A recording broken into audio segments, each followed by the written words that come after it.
te llamo para que vayas a recoger las paelleras. Y me acuesto en su, ya para abrir el restaurante que era el arroz. Y me llama el cocinero. Risita, ¿qué? Ve por la paellera. Venga, que a las 2 de la tarde ya están aquí. Miren, bañador, en las chanclas. Todo despeinado porque no me dio tiempo nada ponerme las chanclas y el bañador. Voy a la playa, había subido la marea.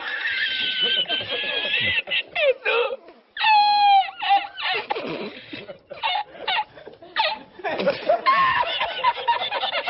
Jesús.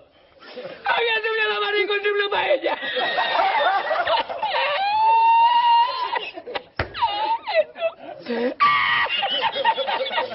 Y la encontré porque estaba la paellera agarrada metida entre las piedras de Chipiona, del faro. Y cuando entro en el restaurante me ve el cocinero con una paellera y adentro la vende paellera.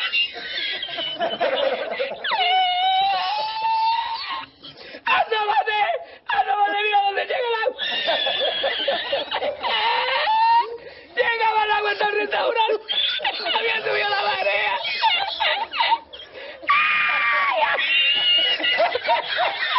Jesús, hay que hacer ahora con los 2 sacos de arroz.